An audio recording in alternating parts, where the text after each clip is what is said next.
Hi everyone, hi and welcome back to yet another episode of Battle Rap Resume. This is your host Tom Quee. Thank you so much for joining me. Firstly, let's just go through these bullet points, people. That is at Battle Rap Resume on the Twitter or on Facebook as well. I know all these things seem laborious, but there are people who are just listening for the first time. And if you're one of those, thank you so much, especially you guys, but especially everyone else as well. The Facebook group, please subscribe on the YouTube, the iTunes as well. We're on Podbean now. If you're having trouble moving over the feed, which you shouldn't be by this moment in time, but if you are, check that out. Also check out the YouTube because I upload a lot of sort of visual stuff. You know, battle rap is a visual medium. You know, you can listen to the MP3s if you want. I've done that many times on train journeys and such, but it is visual. And there's compilations up there. The one that I just released was a compilation of Sharon's best moments against Smack battle rappers, which, if you're familiar with his trajectory, there's been some fucking, you know, thinking on top of my head, like Arsenal's B Magic was really, really good as well. Cortez even was excellent. But yeah, really, really good video. So check that out. Also, if you want to get in touch with us, battlerapresume@gmail.com. That's all one word. And,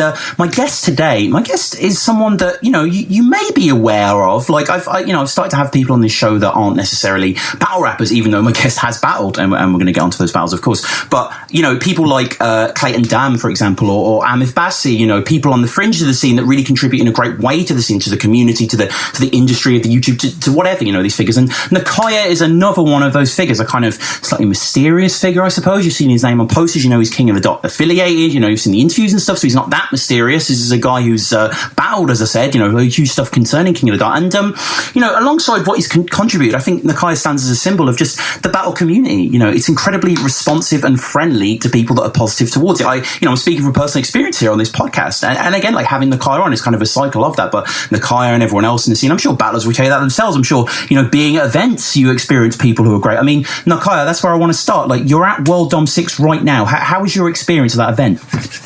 Oh, it's been great. It's been a really fun event. One thing about the Toronto events that's a little bit different from other places is they tend to go pretty late. Wasn't the title match like 2 a.m. or something? Yeah. Jeez. I just can't imagine that as a Don't Flop fan. We want to get to bed, man. We just like last battle's at 9, like normally. Yeah, I didn't get to bed until 5 a.m. Shit. But I mean, it's worth it, man. It's worth it, right? Yeah, absolutely. It's a great time. There have been a lot of really good battles this weekend. And only like one real choke, and it was on an undercard battle. So, other than that, everyone really showed up. So, no, I have to agree, man. I mean, obviously you're there right now, which is so exciting. Are you recording just from the hotel where everyone's staying? Correct. Oh, that's great. So is like Pat Stay down the hall? He could be. He could be. Some people have started to leave because the main 2 days is over. Of course, we have day 3 tonight, which I'm excited about as well. I show my bias here, Nikiya, but I got to big up Mickey Worthless. Like, this is a huge battle. Huge battle. Yeah, no, I've met Mickey now. I'm definitely looking forward to seeing his battle. Like, what does, I mean, speaking as kind of the layman King of the Dot fan, Mickey Worthless, how is it? Are you aware of him as fans? Yeah. I mean, I follow battle rap pretty intensely, obviously. Yeah. I've even seen the little courtroom drama that Mickey Worthless. No way, Judge Rinder. Oh, yeah. Judge Rinder. Yeah. That's deep, man. I respect that. Oh man, and yeah, I think Jeffrey's on that card, Frack's on that card, if my memory serves. Crazy card, great card. Yeah, no, it's a really good day 3 card. I've been looking forward to it all weekend. Actually, I'm really looking forward to Jeffrey and Chrome. Always fun to see Frack perform, and with Dunch pulling out and Lex Luthor replacing him, I'm excited to see Lex and Tez. Yeah, that would be awesome. And I want to go back as we start, you know, to the beginning, as it were. And before we get into kind of, you know, your fledgling battle career as yourself, I was reading online, and this is just, you know, I saw this on RBVA. You saying that you had put on events before Massacre, before Kindergarten. You had what were you doing then, 20 years ago or so? So I used to put on rave. EDM shows before the EDM. Yeah. And so I used to do that down in Florida when I was like 18, 19. Nice. That's crazy. As an 18, 19-year-old, that's, I mean, they must have been big events, I imagine. Yeah, no, they were pretty big events. We flew some people over. I don't know how familiar you are with old EDM, but like Sasha and John Digweed. Flew a few people over. It was a good time. And then that was just a good time, as it were. It wasn't something you were going to be doing when you were like, 28, 29. Oh, I wanted to, but I lost a whole lot of money. Oh, no. Oh, shit. What was it? Just kind of, was it as the genre kind of felt? The genre's still kind of big. I don't know. No, the biggest event we threw, we had to change venues a week before the event, and it went from being on like a 10-acre plot of land to a 10,000 square foot club. Changes capacity a little bit. We had more people partying in the parking lot than we could get into the club. Right. And then from this, was there a battle rap awareness when you were doing this, or was that very much something that followed after? So not battle rap per se in the modern era. I grew up on hip hop. Right. So that the battling element was always something that interested me.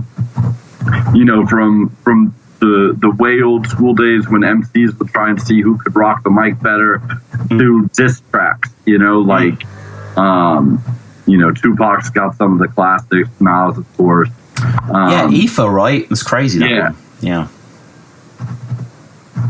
And so it's something I've always been interested in, but I didn't find this modern era until much later. And was that through the inevitable? Most people seem to, British people, I should say, are kind of Blizzard, Lunar Sea, but a lot of the sort of more North American people I hear is just like Eminem and just Googling rap battles. Yes, that's exactly what happened. Yeah. I used to download old Eminem battles way back in the day when he first came out, and one day it just struck me. I was like, I bet you there's video footage of this now. And so I looked it up on YouTube. The first suggested battle underneath it was Disaster versus Cannabis. And obviously knowing Cannabis's name from back in the day, that intrigued me, and down the rabbit hole I went. It's incredible, isn't it? Those early days when you're just like, every battler is just new to you. It's crazy. It's crazy to think, because like you're saying, like you've watched Judge Rinder, you're as deep in it as I'm sure many listeners, I myself am. So new people are new people. Like it's not like Illmaculate. I've never heard of him. You know what I mean? But back then I hadn't. Like it's crazy. Exactly. Before I got into battle rap, the only people's names that I had heard that I eventually knew to become associated with battle rap were Murder Mook and Poison Pen. And how did you know them? Just from hip hop circles. Like I didn't know anything about Murder Mook, but I had heard his name in passing. And Pen I knew because I'm also a big fan of Immortal Technique. Yeah, of course. They're in the same crew, right? Yeah. So I had definitely heard of Penn before. There's a great clip actually. People should check it out on YouTube. I don't know if you listen to Joe Rogan. He has like this podcast. I'm a big fan of Joe Rogan. Yeah, right. Joe Rogan Experience. Yeah. It's so good. And Immortal Technique has been on it a few times. Yeah. And it's fucking. Penn's been with him on there. Yeah. Exactly. Yeah. It's fucking crazy. Penn's been on JRE, Rogan, with Red Band and Jamie. It's fucking mad. And there's a moment, I'm not sure if the episode Penn on, it might be the first episode of Mortal Techniques on. It's quite an early episode, brilliant episode. And Joe just doesn't seem to get battle rap at all. He seems to, he's like, why don't they just fade it out and I'm mad and, sort of settle their differences. And Mortal Techniques patiently trying to explain. It's quite a good clip. Try and YouTube it and find out. I don't know if you remember that one. And it's quite funny because battle rap seems like something that Rogan would very much enjoy if he got into it. It seems like it's something that's along his line of entertainment. Well, he's a fighter, he's a comedian, it kind of, he's an intellectual. Exactly. It sort of plays into it. But yeah, I get it. I can imagine like someone just putting on an O'Shea video and him loving it. Like I can imagine it just sort of... Or Danny Myers versus B-Dot battle. Oh man, yeah. Knowledge drops. For the content that's in there, I think something like that would really make him go, all right, you know what? Maybe this isn't just your mom joke. I know that I know that Dirtbag Dan a few times has mentioned on his podcast, Dirtbag Dan Show, definitely subscribe to that he wants to be on Rogan, and he feels like he feels that the key to it is something that King of the Dot's been doing, a little while, the sort of comedy roast element. Like, I think that's a good route, it's a smart route marketing-wise to go down. Yeah, no, a lot of the battlers seem to be real interested in these roast battles that Comedy Central has been putting together and the Comedy Store in LA has been putting together. And I think that's a great lane. I don't think there's many people, period, that can beat a lot of these guys in just roasting. And if you make it so they don't have to rhyme even, I mean, that's when they're just hanging out with their friends.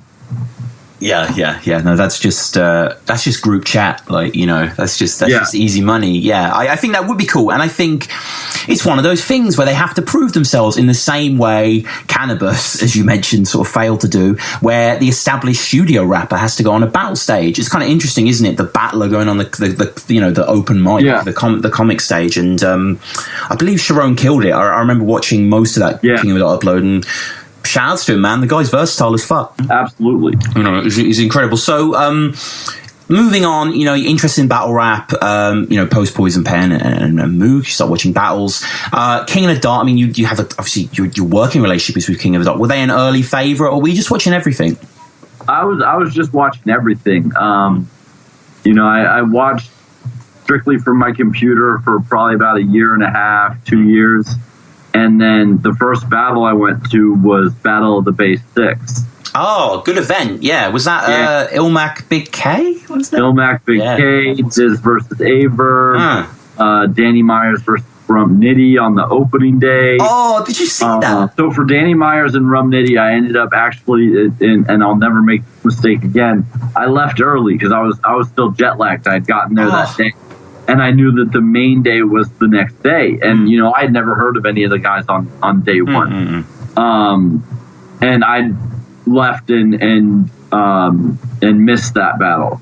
And it's funny because that's actually the first time I ever contributed anything to battle rap. Was King of the Dot, not too long after that event, was trying to raise money for a local charity here in Canada. And they'd gotten to a certain point, and I messaged them and I said, I'll get you to your goal if you release Rum Nitty versus Danny Myers today. And they got it done the next day, but that was the first thing I ever did. Was I donated to get them to their goal, and got that Danny Myers Rum Nitty battle released a little early.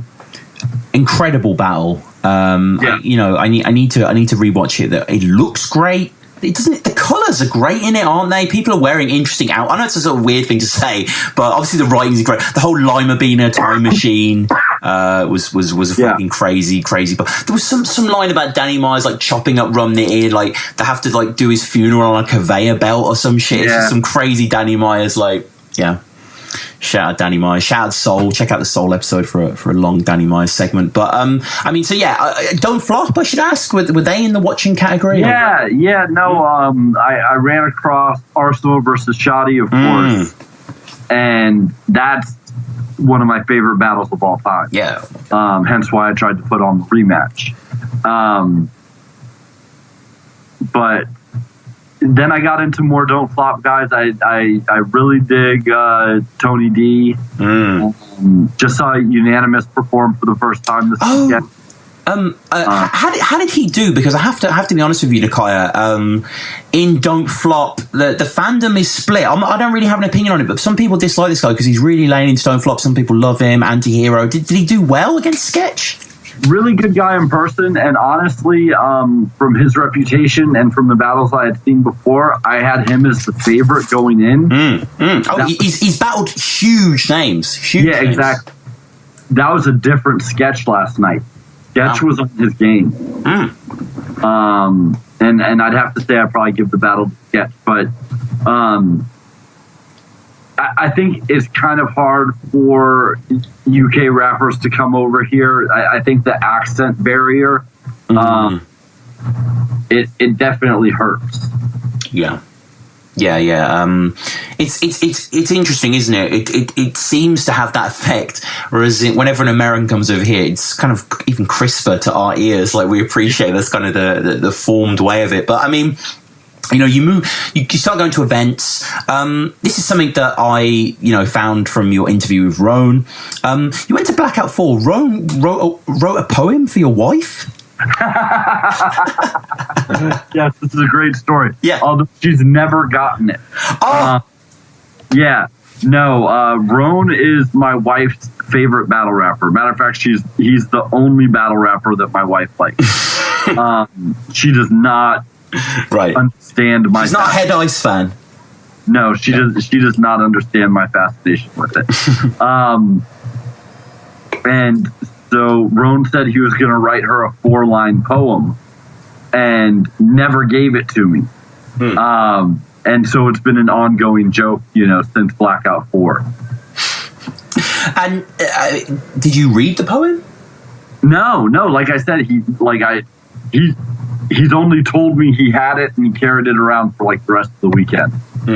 That's crazy. I mean, Roan, obviously King of the Dot champ, I should say, newly crowned, recrowned. I mean, he retained the crown against Caustic, right?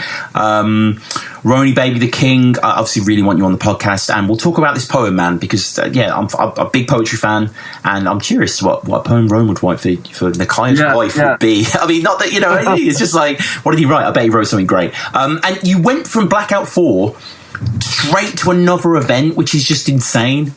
Yeah, that was the weekend of Lux versus Hollow. You got to, haven't you? And so I flew right from Blackout 4 to Jersey for the high stakes card. Another incredible card. And I mean, is this testament to your insatiable appetite? You just got to keep. I mean, because if you got the ability. If I was in your position and I could get a flight from event to event, you would, wouldn't you? I mean, yeah, you would if you love this shit. The first year that I went to an event, I hit probably every major event that year. Wow. From URL to King of the Dot, and almost made it over to Don't Flop. So, I mean, I want to ask, as someone who's been there then, I'm always curious, are these Summer Madnesses and Gnomes as exhausting as they seem? Do you have to wait around? Is there so long queues? Or are they all right? Luckily I haven't had the experience of one of the URL events that goes super, super long. Right. So I didn't, and I know well enough, because I've been to enough events, to never show up on time. Always show up 2 to 3 hours late, because they'll just be getting people in the door at that time. Yeah. So it hasn't been too bad for me. I've been there for some really good battles. I was there on stage for Clips versus T-Rex. That's really cool. That's really cool to be at, man. And crazy that you're at those events. I want to go on to, there is a legacy, and this definitely doesn't apply to you, because obviously the events that you've been part of have been very successful, but it's fair to say that there is a legacy. Battle rap can be a bit of a money pit, for want of a better word, can't it? There are quite a few people, I mean, let's just name them. Teddy Grizzle, obviously. Apparently told Unbiased that he spent his entire 401k on battle rap, which is pretty crazy. Alki David, the billionaire from ETHA, Total Slaughter, Snoop's Gladiator School, for all different reasons, but money being the reason. And it's difficult, but I mean, were you just, you say you've been all to these events every year. Was it just the next logical step for you? I mean, you'd already done that sort of charity thing for King of the Dot. Does it feel like you kind of knew what you were doing? You wanted to do something good? You knew you could do good? Yeah, it was something that was a natural progression for me. Putting events together is something that I've always enjoyed and had a passion for. I just didn't have a type of event that gave me that feeling in a long time. And so I knew that I could put together a really good event. And, it's hard to make money in battle rap because the fan base isn't there for the level of talent that we have, if that makes sense. Totally. Because I don't think that I'm in the minority here, but I don't think that battle rappers ask for too much. I think they actually should be getting paid more. The money's just not there to recoup it. Yeah. There's on a talent to dollar ratio. Yeah, I completely agree. There are some outstanding performers over there, and battle rap pay continues to be a huge thing, doesn't it? There's a whole saga with Hitman and Suge at the moment between Hitman's pay. It's kind of fascinating as a battle rap nerd to listen to, but it is quite an arduous public slog, isn't it? Sometimes, and is that what you wanted with these events? I mean, I'd seen in another interview you said it was very important for you to be a welcome face at an event. Yeah. So my whole thing is I won't, Teddy Grizzle was something that I had to fight against that stigma, because his event happened right before the first massacre was announced. And, so there were obviously a lot of comparisons there, and the way that he did business left a foul taste in a lot of people's mouths. And, success or failure, I don't want to put myself in a position to where I'm not welcomed in an environment that I enjoy. Coming up to, these massacre cards, how does the initial conversation start between you and Organic, you and Lush? Did you just reach out? Was it that simple? So I started putting ideas in my head, and I knew that I didn't want to just come to anybody and say, so this is what kind of money I have. I want to put an event together. Let's work. I wanted to come with ideas already and battles already in place. And so I started working on a few things. Shoddy Horror was one of the first artists that I started working with, because he's one of my favorites. And I just reached out to him. I had made some friendships over my time in traveling to events. So I had the connections to get in touch with people. And Pat Stay was another one, because I wanted to make that Pat Stay versus Calico battle happen. And then I was talking with King Fly, who's one of the behind the scenes guys here, and I was also talking with Lush, and Lush ended up helping me out a lot with the first one, as far as getting it to King of the Dot. There's a whole long story behind that, but I won't get into all that. But suffice to say, I knew that I wanted to put it on King of the Dot. And I knew the event that I wanted to throw. I didn't want to throw my own event. I wanted to give King of the Dot some battle. Yeah, and it's a fantastic event. I mean, Sakaro versus E. Farrell, had E. Farrell on the show. We spoke about this battle at length. Great. King of the Dot debut for E. Farrell, who was, I think he needs a big matchup on King of the Dot. I think maybe even him versus Ellipsis would be quite good, I think. I have a really big matchup for him that was supposed to go down at Massacre 2. Oh, no. Oh, yeah. Oh, wow. Yeah, unfortunately it got canceled. It's pretty out there, so I don't mind saying it. Yeah. But E. Farrell versus Thesaurus was supposed to go down at Massacre. Saurus, that would have been great. I mean, that will happen, right? That has to happen.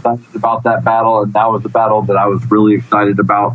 But as we all know, Farrell had some health problems, and he told me well in advance that he didn't think he was going to make it. And so I rebooked Math versus Thesaurus, which didn't end up happening anyway. Yeah, that was a great shame. That that didn't go down. And I mean, I think it's the second time it's been cancelled now, so it's pretty annoying on Saurus's part. But Massacre, I mean, yeah, outstanding card. Like in my eyes, I mean, I don't mean to be facetious here and speak against the company, Nikiya, but in my eyes, it's better than the last two World Doms, the last two Blackouts, the Massacre series. The matchups you seem to be giving are just, I don't know, they're kind of the matchups the fans make that everyone wants to see. Like you see like a Big K Earwolf, you're like, yeah, it's great. Like, of course that would be great. Yeah, the first Massacre, I definitely set it up very methodically. There were battles that fans had been asking for. There were battles that battlers had been asking for. And then there were battles that I wanted to see. And you talk about what battlers are asking for, and obviously you have battled yourself. We'll get onto the E Farrell battle now. You all know me as that massacre dude. What you don't know is that I'm real good at being real rude. You're a pussy, you punk, a chump. You thought this was gonna be easy? I'm gonna fuck you up. This ain't even. What is this? Is this just a natural thing that happens? Because I mean, I've dabbled a bit in battling myself. Like, you watch enough of it, you want to try it, don't you? It's so cool. I feel if you're going to be a part of this culture, you've got to at least, put yourself out there and try it. And so that was something that I wanted to do. Farrell's not who I originally wanted to battle, but he was local and he kind of fit the same mold for the type of person that I wanted to battle. Right. And it turned out really, really well. And the person I wanted to battle actually ended up being my second battle. Oh, yeah, shout out Erik Foreman. Great battle. He writes great in that battle. I mean, we will get to that battle, but he writes so well in that. And this is your birthday, right? This is in your basement of your house, and you just invited all these battlers around? That's so cool. Yeah, and it's kind of a funny story, and I think this will be the first time I've told it anywhere that's published. Please. But, my wife was a little bit nervous, of course, having never met any of these people before. But the only person that caused a problem that whole day was actually somebody I used to work in an office with that got a little bit too drunk. So here I have these people from Detroit and New York and Philly and Oakland, and the one dude that caused the problem, and really all he did get way too drunk and start crying, is a guy that I worked with in a cubicle. So, holy shit. And we should just do the roll call of the battlers. We had Rome versus DNA, Pass versus Caustic, Clips. So Rome versus Marv 1, Clips versus DNA. Also Minnesota Luke. Great to see him in the crowd. Yes. Luke's a good dude. Yeah. Great dude. E Farrell, of course, as well. Check out Battle Rap Resume 3. Great battler here. And he did, some fucking dope lines in this by him. Turn this shit into a tiki party. Everyone glay necklace. Yeah. That line was crazy. Like, you say it's slept on, but I mean, there's only 8 people there, so anything's really slept on. But deal or no deal, pick up a case with the mill. And he's rocking socks and sandals, and he mentions it, and the camera pans down in there. I mean, is that just the fashion? I don't know. Is that what the kids do? And you say you come in pretty heavy. You say you're gonna fuck him up. Raise as black as I can be with skin still being white. I mean, you say you aren't about complicated bars and drawn out word schemes. You're about getting in your face and crushing your dreams. Like, is that kind of your style? You kind of have almost this bolshy big K like cadence. Definitely the style that I appreciate more is that straightforward. Like a head ice, a big K. Yeah. No, I mean, and DNA, puts his arm around you, shouts out NWX. You say that he looks like every 15-year-old. I didn't get this reference, is the reason why I'm saying. You look like every 15-year-old that's been on the cover of AYSO newsletter? That's an American Youth Soccer Organization. Oh! That's funny. Okay, I appreciate it now. And from there, obviously, you do battle Erik Foreman. You say he was the one you wanted to battle. You battled another Erik. Are you done now, or is there going to be a third battle, a fourth? The only other battle I would do is actually against another Erik. And that was supposed to be my first battle, and that's DNA. Ah. But DNA is my boy. Like, that's the only reason, like, I'd go shot for shot with him. Damn. I'd love to. I mean, like, yeah, I love DNA. I'd love to get him on the show, of course. Don't Flop loves DNA. We all love DNA over here, but he does battle anyone. So I mean, you know, he'd do it. Back to Basements 2 or something. You know, he could go there. And I was actually supposed to battle him before the event that he battled Tay-Rock at. And what happened? Why did that fall through? He was just too focused on Tay-Rock, which I completely understand, obviously. Yeah, and then the next battle sees you, exiting the basement symbolically, going out to the Battle of the Zay, and battling there. Like, was this exciting to be invited to go over? Like, yeah, no, that was definitely a good time. Obviously, battling in your own basement's kind of not the same because you kind of handpicked your audience.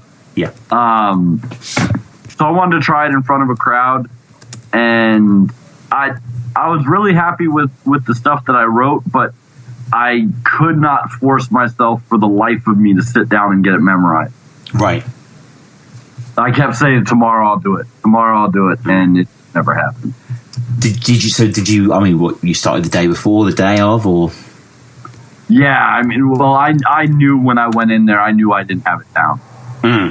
I knew that I was going to choke. I knew it was going to be bad, but I wasn't going to back out.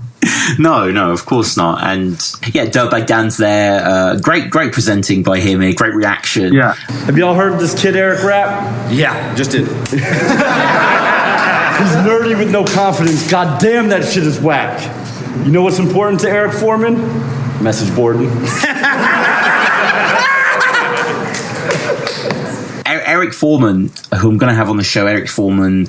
I mean, that guy's important in the culture. Can you give people just a quick description of who Erik Foreman, who he is? So, all right, Erik Foreman definitely does have his place in the culture. He goes back pretty far. He was one of the first people that uploaded battles to YouTube, if I recall correctly. I believe he was, yeah. And founder of RMBVA, is he as well? Yeah. Yeah, and he runs RMBVA, and he's a good writer. My personal opinion, and I like Erik Foreman as a person. Obviously, you gain a new respect for somebody after you battle them, but I still think he thinks of himself as a little bit more important than he is. Right.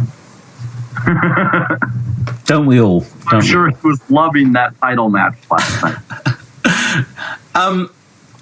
Yeah, he mentioning that? He was kind of had a reference, right? Yeah, he was very much the focus of a part of that battle. Wow. Okay. Well, I haven't seen that yet, but yeah, I definitely need to get on that. Hopefully, it'll be on the PPV soon. He's a good writer, and I really like his first. When I Aerosmith, it's Armageddon. I don't want to miss a thing. Yeah. Huge reaction. Yeah, that was definitely... He came with some good stuff against me. He seriously did. I mean, I've been watching a lot of his battles because I'm going to have him on the show soon, making notes. This is one I had seen before, and this is one of my favourites of his, actually, of all that I've seen. I think he's really good in this. Leave a mark laying down like memory foam. Yeah. That's crazy. I'll tell you, the best part of that battle wasn't even at the battle. In my opinion, it was our video blog leading up to it. Which I don't know if you caught those on Facebook, but both of us were hysterical in those. And that's the way a battle should be built up. And he shut out. I mean, it was funny, here we are. I'm a guy that rapped once and did it horribly the first time. And we had people in there for our battle like Jonai. And there were people that came specifically to watch our battle. Of course, Matt. I mean, you are kind of the low-key Colossus of the scene, like, in a certain way. It's interesting to see you do battle and shit. But, yeah, and then you begin... You know what? They're quite a funny multi. You know what's important to Erik Foreman? Message boarding. Which I really like. And then, unfortunately, you get that little, mini choke quite soon. Never grew up Peter Pan is something you mentioned as well. But Dirtbag Dan holds you for it, keeps you going. But like you say, it's going to happen, isn't it? If you just don't put that mental effort in, it's the threads. I want to say my second was was the closest I got to having a clean round. There was a bit, I mean, you speak about how in your second, after 9/11, you thought about how drugs would be harder to hide. Yes. I didn't quite understand that reference, just the sort of surveillance aspect, or... Yeah. So before 9/11, it was a lot less security in the airport. Yeah. After 11, it became a lot harder to get through on a plane with anything that you weren't supposed to have. That's true. Yeah, I think in the 70s, apparently, I was reading something recently, there was like a spate of plane jackings. It was a common thing because security was so lax. It was, what I mean? It just didn't, but you could sort of drive onto the runway and get on the plane. There was none of this, but, whatever, a different time. And, it's quite a fun battle. It goes back and forth. I really like both of you guys in this. Did you feel happy having another battle on cam, or was it like, oh, I should have had something cleaner? I was happy to do it, Yeah, of course. I put it in myself, but it was still an experience for me to get out there and do it. No, totally, man. And it's your second battle, and you're not even a battler, really. No offense, but you know what I mean. Like, it's and we move into your most recent contribution to King of the Dot. This is Massacre 2. Yeah. I have to just say thank you, man. Like, as a fan, incredible card. Incredible.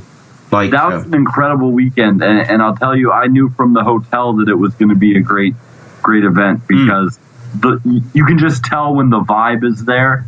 And everybody was ready to show out, and everybody really did. No, incredible. And like, there's always a certain sense of dissonance between the card when it's confirmed and the battles and what you actually see live. But I think with this one, most of the battles are fucking great, and I like rewatch them quite regularly. Like Jonai, Danny Myers, Shotty PXL was really good as well. Past Moneybags, Big K Head Ice, Iron Solomon, B Magic, Hollow Pat. It's like, what the fuck? This card is ridiculous. Like, really. Yeah, and all the battles were great. Like, I loved the film. You were there on the front row, man, weren't you, for everything? It was mad. Yeah, I had to be. Yeah. And is there going to be a Massacre 3, Nikiya? Yeah, I think there is. I think there is. People have already been asking me to be on it, but that's definitely something that I want to do.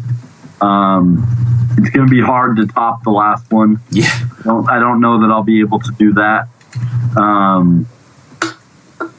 Because that definitely set a pretty high mark. I mean that's an impossibly good card. Like really, like, and the fact that it's a one-dayer as well kind of emphasizes the strength of it.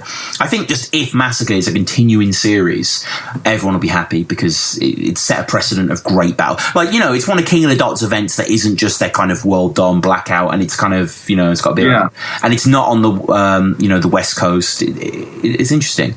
And the crowd has been great for both events. And so that's one thing I'm really excited about. And especially this last crowd. I mean, aside from the Bangs DNA battle, the crowd was incredible. Yeah, that was unfortunate. Shout out Bangs. I guess that sort of shit happens. But yeah, they were absolutely respectful, dynamic, interested. Fantastic crowd. So I'm really happy that Massacre 3 is happening. And aside from Farrell, Saurus, is there any matchups? Obviously they're not booked. Is there anything in your head you're like, oh, that would be a good one? There's a lot of stuff. I can't, obviously can't give too much away. Of course. But I've been very happy with some of the people that I've had at Mass, over and over again. Big K's put on both times really well. Same with Pat Stay. Pat's come out, and Pat's just hard to figure out opponents for at this point. Yeah, I know what you mean. Yeah, I actually just sort of went through my head then, who could he actually face? And he's kind of done everyone, hasn't he? Because he hasn't really gone overseas that much. He's had to kind of stay in a certain gene pool. But maybe like, I don't know, I'm trying to think now. I'm sort of embarrassing myself and not thinking of anyone good. But he's kind of done. Has he battled Clips? I mean, that's kind of a boring battle, but... I think that would actually be a really good battle. Yeah, I guess boring is a sort of choice, but I know what you mean. As an actual battle, it probably would be actually. They're kind of similar, aren't they, in a weird way? They both have huge personalities. I'd like to see Clips have another couple good battles like he just had versus Solomon. Because they're and I don't say that as any disrespect to Clips, because that's my guy, but more because I don't think the build-up for the battle would be as big right now as if he had a few more consistently good battles in a row. Then I think the excitement level for him versus Pat would be very high. That's right, man. I like the way you think as well. You're thinking as a King of the Dot staff member now, rather than just as a fan. And I guess Pat Stay, Chips, whatever. I wouldn't be unhappy about that. So we'll wrap up as we always do, with a few quick fire questions to Kai. The first one being, do you have a favourite Don't Flop battle? Yeah, ours versus Scotty. Has to be, right? I mean, that is most people's answers, because it is, it's fucking, unbelievable, so good. Shout out 4th birthday. GOAT Don't Flop event, in my opinion, if you disagree, at battlerapresume, battlerapresume@gmail.com. Do you have a favourite URL battle? Ooh, that's a little bit tougher. Right. I'd probably still go with Cal versus Lux. Yeah, that is a milestone. Unbelievable clash. And finally, the battling trivium. King of the Dot. Do you have a favourite King of the Dot battle, Nikiya?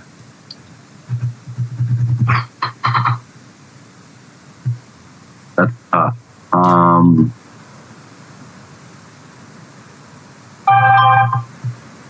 I'm going to say probably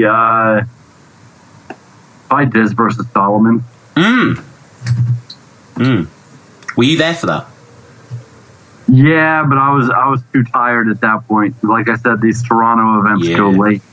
So I kind of missed that one live, but no, I was there for it. I know what you mean. Yeah, the energy is unbelievable. So, final two questions. The first one being, do you have a favourite film? Ooh, that changes all the time. Of course. Recently, I'm going to go with my all-time favorite, which would be Pump Up the Volume. Okay, I'm literally not aware of that. What is that? It's, who is it? River Phoenix. Right. As a pirate radio DJ. Okay, cool. I love River Phoenix, so yeah, I'll have to check that out. It's an old 80s, teen. It's kind of a teen romance, but I kind of like the undercurrent of rebelling against a school that was unjust to its students. It had an interesting story to it. I have just searched it on IMDb, and I've screen captured it, and I will watch it. And that is cool, man. Thank you for that. And finally, your favourite musical artist or band that is in no way hip hop related. Oh, that's not hip hop. Yeah, no hip hop. Because everyone has the favourite, obviously, on Battle Rap Resume hip hop. Well, I'm musically schizophrenic, so that I span the board. All right, so not hip hop. Probably Eric Clapton. I saw in a you spoke to the great Laugh-N-Stalk, who's going to be on the show soon. Shout out Weekly Battle Feeds, great show in Battle Rap. You spoke to him recently, and you mentioned Guns N' Roses. I'm a huge Guns N' Roses fan, man. They're a great band. Yeah, Guns N' Roses is another really good one. I saw them with Metallica. When? Years and years and years ago. Oh my god. Yeah, that was in the early 90s, wasn't it? They did like a Giants of Rock tour or some shit like that. Monsters of Rock or something. It was Guns N' Roses, Metallica, and Andrew Dice Clay middled for them. No! Dice Man! Yeah. Yes! It was great. I was like 13. Oh, that's amazing, man. Yeah, no, I mean, Metallica as well. Fucking hell. Those are two... Guns N' Roses are one of those bands where if people easily can lay into them, it's like, you're fucking wrong, man. They're such a good band. Like, the talent of all the musicians in the band is just crazy.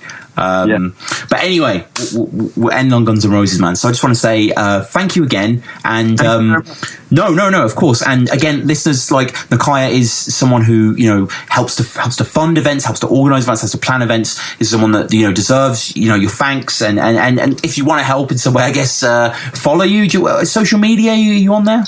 Yeah, I'm on Twitter at Nikiya O, Facebook, Nikiya Osborn. I have an Instagram. I really don't use it, though. Right. You should, man, because you go to all these battle events. You should, like, share some snaps. I know, I'm horrible. I never take pictures. I don't even have pictures with me with most of the battles. I guess you see him so often, right? I mean, you're sick of Pat Stay's mug, like. But yeah, man, thank you so much, and thank you very much. No, and that's all good. So we'll see you next time, guys. Thanks for listening to Battle Rap Resume. BattleRapResume@gmail.com, at BattleRapResume. Bye.